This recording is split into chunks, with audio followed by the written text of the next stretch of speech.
the Board Bia quality mark, ensuring your food is produced to the highest standards of traceability and care for the environment.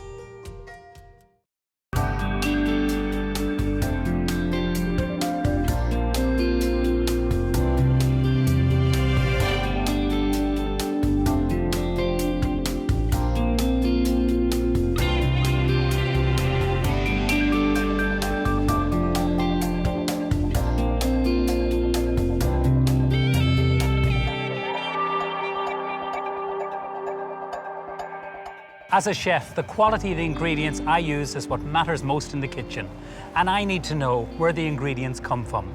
There are so many symbols, marks and awards on packaging that it can be confusing getting the information we need.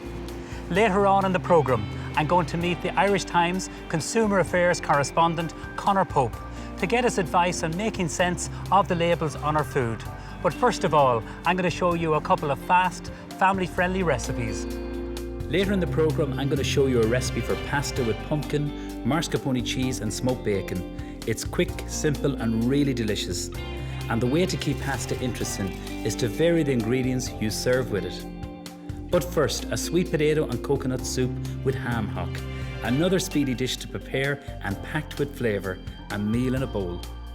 Sweet potato soup has to be one of my favourite soups to make. I love the addition of the chilli, but also the coconut milk adds so much richness and flavour to it, and the ham hock is delicious. So first thing you have to do, it's a very, very simple, very quick soup, and that's the beauty about this, is prepare your vegetables and the sweet potato. I'm using sweet potato, but you can use the likes of pumpkin, butternut squash, so feel free to vary it. You can actually make this with lovely carrots. So using a potato peeler, peel off the skin, and then I'm just going to top and tail this. Whenever we do gratin potatoes, we put sliced regular potatoes, roosters, and also we put some sweet potatoes in between it with garlic, cream, and it's so beautiful, so it is. And now we're just going to cube this.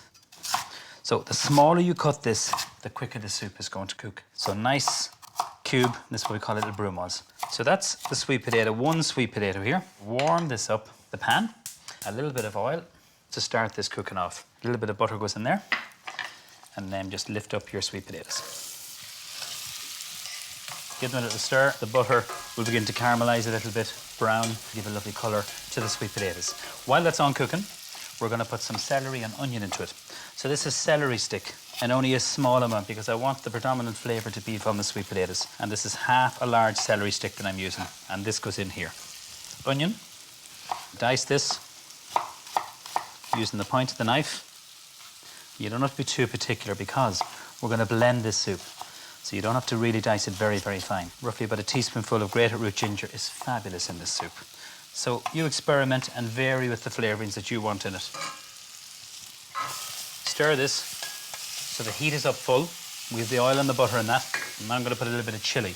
So half a chilli. Again, with spices, you can always add a little bit more. Don't be tempted to chop this too fine. I think that's enough there. Pop that in. And that'll give a lovely bit of a heat. It works really well with the sweet potatoes. Now let this cook for a moment. I'm going to put 2 heaped teaspoonfuls of tomato puree. This will actually help thicken it and help give a lovely colour, and it'll enrich the soup. When we make soups in the restaurant, we never put flour. In goes my stock. I'm using chicken stock in this, but you could make this with vegetable stock, and then one of my favourite ingredients, coconut milk. Pop this in.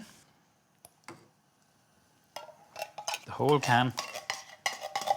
Now stir this through. We're going to bring it to the boil, and then what I'm going to do is I'm going to let that simmer for a good 15 to 20 minutes. And again, it's until just the sweet potato is cooked. After about 20 minutes, the sweet potato should be lovely and soft. I'm going to add in some quality assured ham hock. You can use some leftovers from a bacon joint, or you can put in some smoked bacon. So a little bit of that in here. I'm going to keep some also for the texture.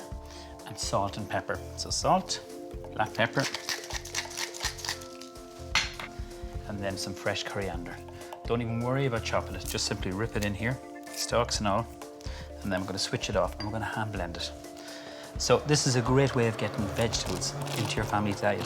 So I've used coriander, but you can use basil, which works really well. And I want to leave a little bit of texture in there. Looks good to me. Get some of that ham hock just at the bottom of the dish. So this adds great texture. Now you can put toasted almonds, pine nuts work really well in this. Ladle in your soup, and there's a little bit of texture there.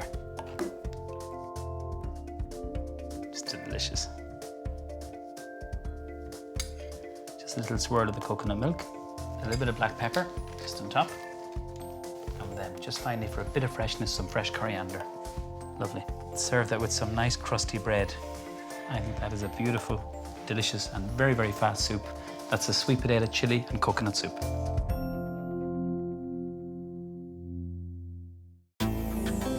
People tell me they like to know where their food comes from, but can we trust the information we see on the packaging?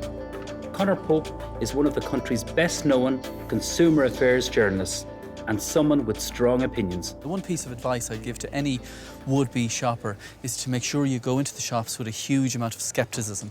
There's so much that's traditional about Irish supermarkets, and I use the word traditional in inverted commas. You'd swear the shelves were stacked by Peg Sayers because everything is farmhouse fresh this, or artisan that, or local this, or natural the other. And the reality is none of those words actually mean anything when it comes to packaging. So consumers who are trying to do the best for themselves, for their families, and indeed for the whole country, by shopping locally and by buying products which are sourced in this country, are being willfully misled. The one example I would give, and I think it typifies the problems that exist in the Irish food space, and that is that it is perfectly legal for me to rear a chicken in Thailand, inject it with water, ship it to Holland, and then have it moved from Holland to Ireland, where it's dusted with breadcrumbs, and then it can be labelled produce of Ireland and emblazoned with a tricolour. Now, I think that's wrong, and I think that consumers need protection. They're not going to get protection from the retailers. They're not going to get protection from a lot of producers. So that protection has to come from the government, and it has to come from the EU. And so far, that's been lacking. And is there any marks that you would say when you go into the shop that, you know, I can trust this? In the 1970s, the mark that everyone trusted was Guaranteed Irish. Yeah. Now, the government was prohibited from using Guaranteed Irish as part of closer European integration. So at the moment, the only one that is kind of independent and is free from any commercial interests is probably the Board Bia Quality Assurance Mark. And that is good in that it will tell people that the produce at least comes from Ireland. Shoppers need help because if you're walking up and down the aisles of your local supermarket and you've got 3 crying children hanging off you and you're hungry and you're tired and you want to get home in time to watch Love Hate, you don't have time to be going through the ingredient list. You just look at the front of it, and if you see a tricolour, you want that to mean it comes from Ireland. And I think, to go back to the Board Bia scheme, that is one thing that the Board Bia Quality Assurance Mark does. It assures people that this product comes from Ireland. And what else does it mean apart from that it's produced in Ireland? Board Bia have a certain list of standards that they will insist producers adhere to. So if the product has that mark, you can be fairly certain that those standards have been adhered to and that there's a certain quality in the production process that has been brought to bear. All of the statistics and all of the surveys show that people like buying locally sourced food. Are Irish people more interested in the provenance of their food than other countries? Certain countries are very, very interested in the provenance of their food. I'll cite the Italians and the French, for instance. But we are certainly an awful lot more interested in food provenance in Ireland than they are in the UK, for instance. I think 70 or 75% of Irish shoppers say they like to buy food that is locally sourced, and that percentage when you go to the UK is much closer to 50%. So we are considerably more in tune with the origins of our food, and if only the regulations made it easier for us to nail that down. Well, Conor, thank you very much for that. I'm going to go upstairs and cook some beef stroganoff. Will you come up and join me later on? I've been fasting for the last 48 hours and I'm wearing my loosest fitting trousers. Of course I will. Look forward to seeing you. Good man.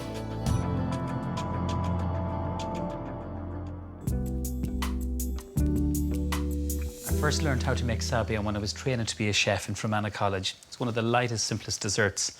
Then I moved on to a Michelin-star restaurant called Roscoff, where I worked with Paul Rankin, and he used to put some peach schnapps, vanilla, orange rind, and serve it with some pears. It was absolutely fabulous. It's very easy to make, lovely and light way to finish a meal.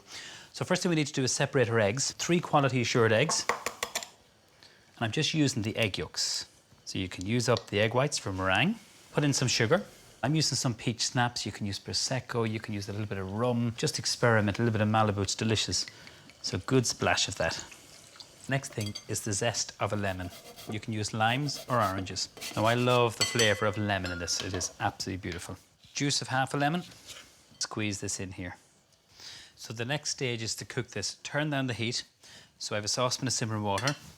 And then using a hand mixer, I'm just going to lightly whisk this. It's going to take about 8 to 10 minutes until it's double in volume and slightly thickened. So you start off on a low heat and then turn up the heat.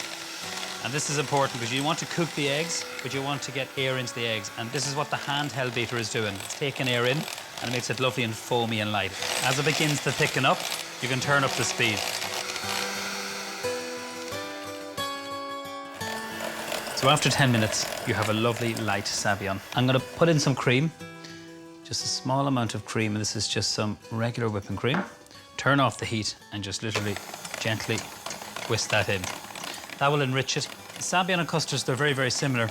The only difference is a little bit more sophisticated. There's alcohol in this, whereas a custard you cook in a pot. The sabayon, you're whisking it, so you're getting air in. So that's it there. Slightly thickened, lovely and light. It's delicious. I love the lemon and the peach schnapps, fab. It's ready now just to prepare the fruits. You can do this with any seasonal fruits, strawberries, which I'm going to use, some raspberries and some blueberries. You can do it with blackberries, cherries when they're in season. So I'm using 2 small little ramekins. So just divide that. Then we have our raspberries. So this will give a lovely tartness to the actual sabayon. And then we have some blueberries. You can cut the blueberries in half. I'm not. I'm just leaving them whole. And of course you can do this with frozen fruits. I think that's good. Lovely. Get your sabayon and fold this over. Plenty of it. So it's going to warm up the fruits. Now I think I have enough on that. I'm going to blowtorch it now, Sam. And you're just kind of gratinating. It's the same when you're doing a brulee. Just go all over the fruits. Now, same for the next one. Usually with this, you can serve a big ball of ice cream or some sorbet. Don't bring it too close. I'm happy with that. I like to serve it with some shortbread. This is some shortbread cookies we make in the restaurant with a little bit of lemon zest. You have your sabayon on the side and then just a little sprig of mint just for freshness. And there you have it, a very simple, quick, lovely light dessert. That's the fruit sabayon.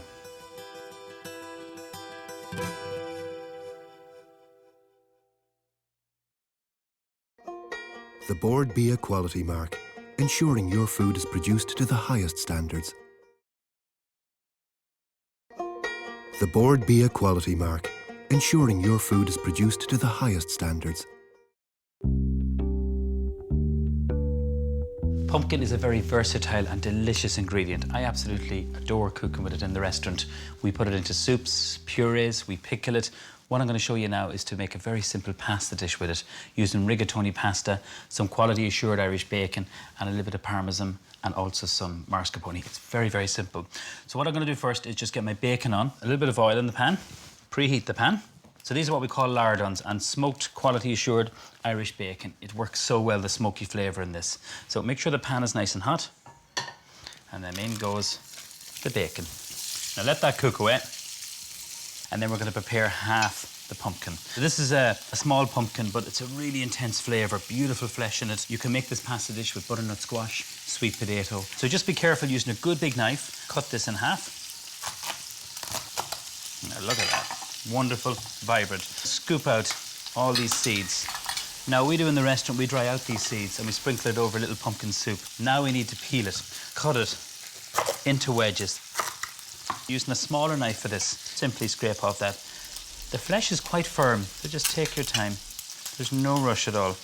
Every so often, just give the bacon. I want this beautiful and crispy.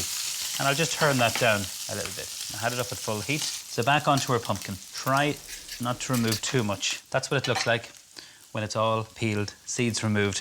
Okay, I'm happy with the bacon.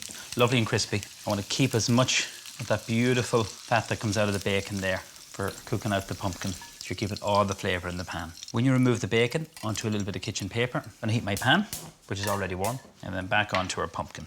Now we need to dice it. Back to the big knife for this. And I'm going to cut this just into nice chunks. Putting pressure on the knife. Dice this into cubes. So the smaller you cut the pumpkin, obviously the quicker it's going to cook. So this small pumpkin is quite intense in flavour, whereas the butternut squash is a little bit more subtle. And then you have the sweet potato, if you wanted to use that, would be lovely and sweet, slightly softer, and would definitely cook much quicker. But I think when pumpkins are in season, and usually in Ireland, from September onwards, you'll get them. These smaller ones here, you just go to a good specialised vegetable shop, and it's incredible how many different varieties and how big they can grow. Happy with the pumpkin. Pan is on. Turn it right up, a bit more oil in this, and then just bring this all in here. So you should hear that sizzle as soon as the pumpkin goes in. Put a little bit of salt, not very much, a little bit of black pepper, and then some sage into it. So fresh sage works really well with pumpkin. Roll this up and shred it as thin as you can. Sprinkle this all over the pumpkin. So that's our sage. And just stir that through. Or you can shake it like this. Now, I'm going to turn this down. That's going to take about 8 to 10 minutes, and that really depends on the size you dice the pumpkin. So the smaller you dice it, the quicker it's going to cook.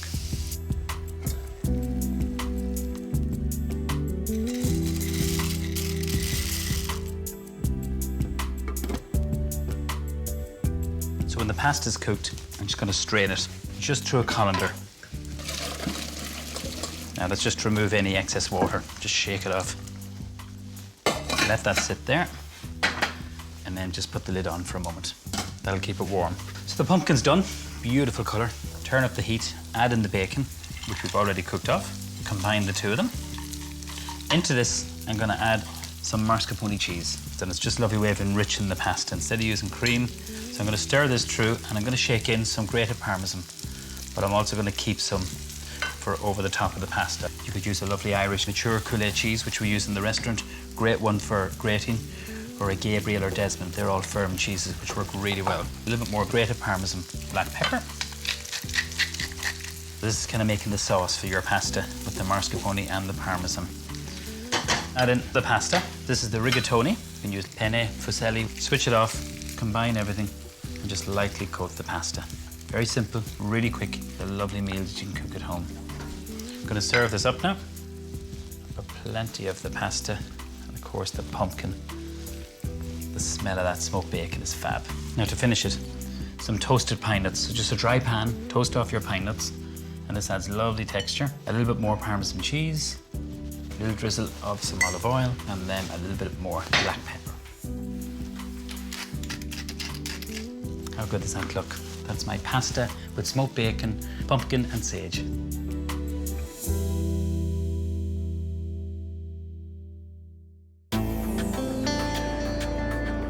Beef Stroganoff is one of those dishes that can take up to an hour to make, but this is my fast version. It's very, very quick. I'm using strip loin steak.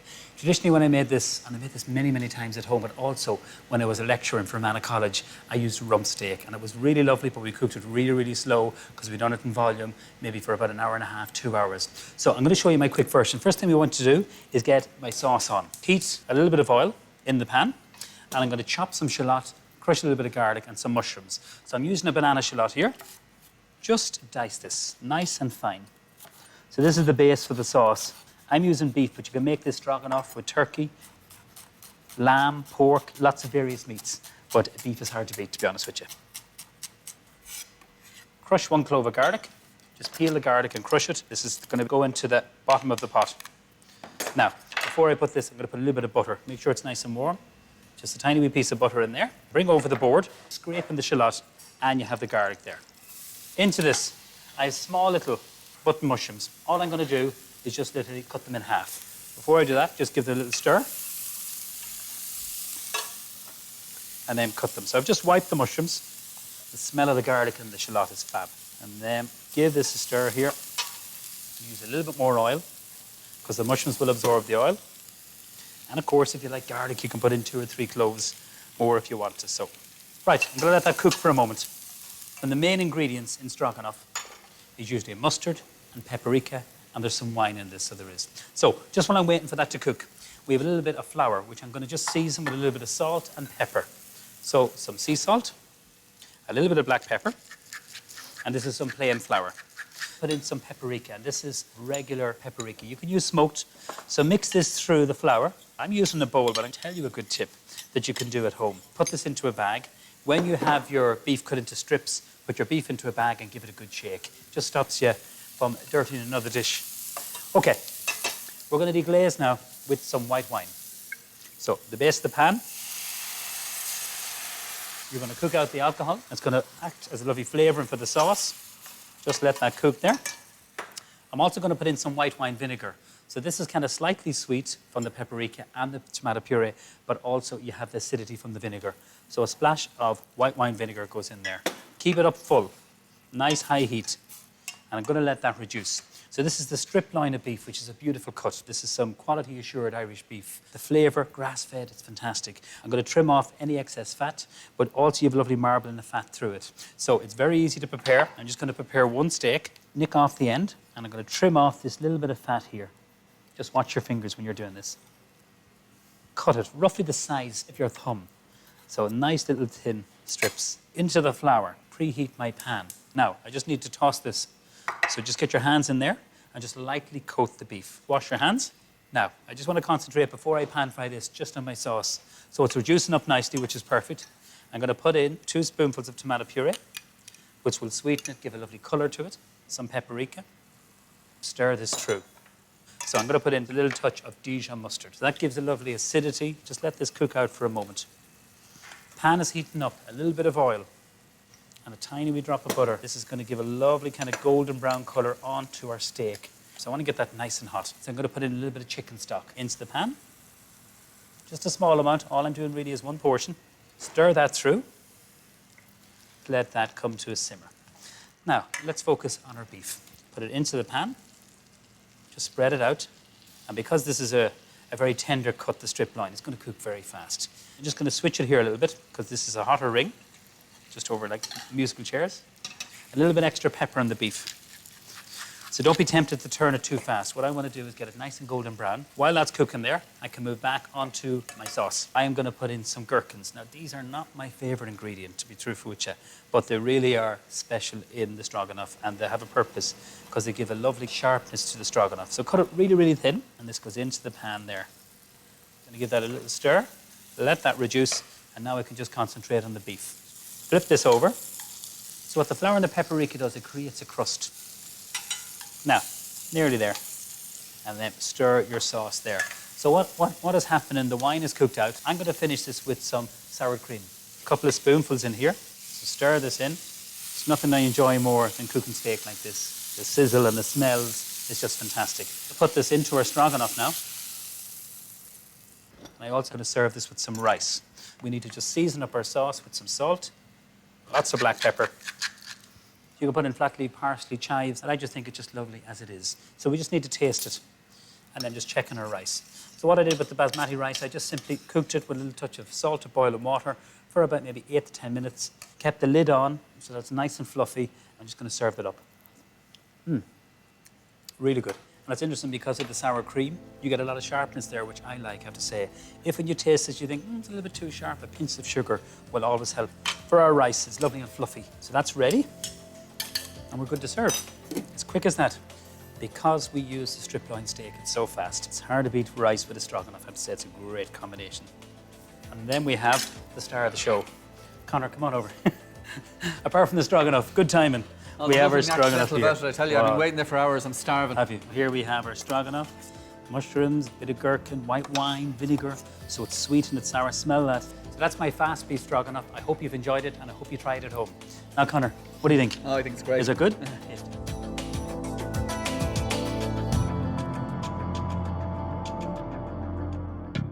In the next episode of Home Chef, I visit Dubai to prepare a dinner for some of the city's top chefs.